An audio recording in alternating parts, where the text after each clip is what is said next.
Parkinson के मरीज आपके पास बहुत सारे आते होंगे, इन दिनों ये कॉमन बीमारी बनती जा रही है, तो हमारे दर्शकों जो दूर दराज इलाके में बैठे हैं उन्हें पार्किंसन के बारे में आप आसान भाषा में समझाएं, पार्किंसन के क्या क्या लक्षण हैं और इनके क्या क्या मतलब कैसे समझें कि कोई आदमी पार्किंसन से पीड़ित। जी, पार्किंसन एक बीमारी है जो डॉक्टर जेम्स पार्किंसन के नाम से रखा गया है। इन्होंने पहली बार इस रोग को पकड़ा था और ये जो पेशेंट देखे थे उसके लक्षण को मिलाकर हम पार्किंसन डिजीज कहते हैं। इसका मेन लक्षण है कि शरीर में कंपन होना, खास करके शरीर के एक भाग से कंपन स्टार्ट होता है और हाथ से या पैर से कहीं से हो सकता है, फिर ये धीरे धीरे बढ़ता है, फिर मरीज को हाथ में या पैर में टाइटनेस हो जाता है, थोड़ा हाथ पैर टाइट लगेगा, जैसे बटन खोलने का दिक्कत, लिखने में दिक्कत, काम करने में दिक्कत, और उसके बाद उनका बैलेंस चला जाता है।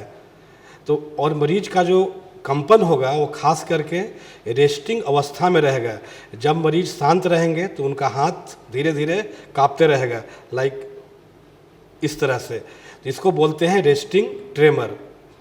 अगर किसी के भी घर में किसी का हाथ पैर काँप रहा है एक तरफ, तो समझना चाहिए कि उनको पार्किंसन डिजीज हो सकता है।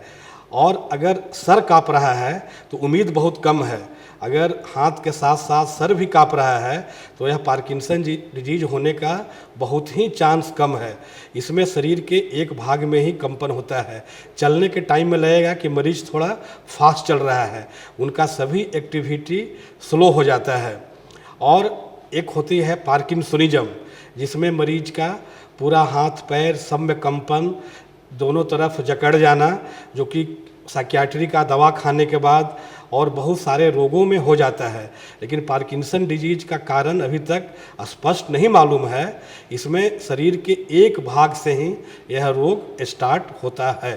हाँ डॉक्टर साहब, इन दिनों देखा गया है जो जब मोबाइल लोग चलाते हैं ऐसे ऐसे तो अपने आप उंगलियां भी हिलने लगती है, तो क्या इसे भी लोग पार्किंसन के लक्षण के तौर पे देखें? जो उम्मीद बहुत कम है। पार्किंसन में हम बताएं कि इसमें रेस्टिंग ट्रेमर होता है कि आप जब रेस्ट कर रहे हैं तब, काम कर रहे हैं तो उस समय मरीज को फ़ायदा हो जाता है। तो पार्किंसन के लोग को शुरू में काम करने के टाइम में कोई दिक्कत नहीं होता है, लेकिन कुछ कुछ केस में रेस्टिंग प्लस एक्शन ट्रेमर भी होता है कि रेस्ट के टाइम में भी ट्रेमर और एक्शन मीन्स काम करने के टाइम में भी ट्रेमर। तो अगर उस तरह का है तो कभी कभी हो सकता है।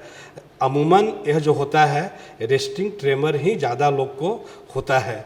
और अगर इस तरह का हो गया तो घर का लोग को जाके तुरंत डॉक्टर को दिखाना चाहिए और डॉक्टर से इसके निदान और उपचार के बारे में बात भी करना चाहिए, क्योंकि ये सब बीमारी का कुछ बहुत टेस्ट नहीं निकला है। यह डॉक्टर को क्लिनिकल डायग्नोसिस ही करना पड़ता है। इसमें शुगर, थायराइड का जांच बहुत ही आवश्यक है। उसके बाद अगर मरीज एफोर्डिंग है तो आप सीटी, एमआरआई भी करा सकते हैं। और कभी कभी फ्लोरोडोपा पेट का भी यूज होता है, जो कि अमूमन बड़े शहर में होता है। लेकिन हम लोग मरीज को ब्लड शुगर, थायराइड का जांच, कभी कभी रेयरली सीटी स्कैन, एमआरआई भी करा लेते हैं।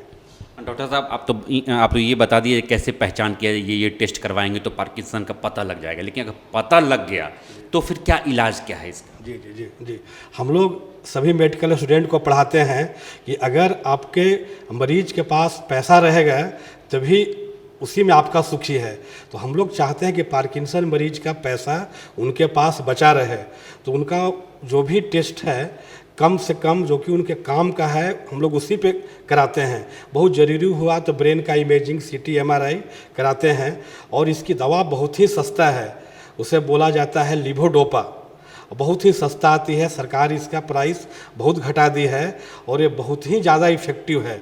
हम लोग तो इसे एक तरह का टेस्ट मानते हैं कि जिस मरीज में हम पार्किंसन डिजीज सोचें उसमें सिंडोपा दिए तो उसमें 100% ठीक कर देता है। तो ये भी एक तरह का जांच होता है। तो हम लोग कम डोज में देते हैं, काम पड़ता है तो डोज बढ़ाते भी हैं।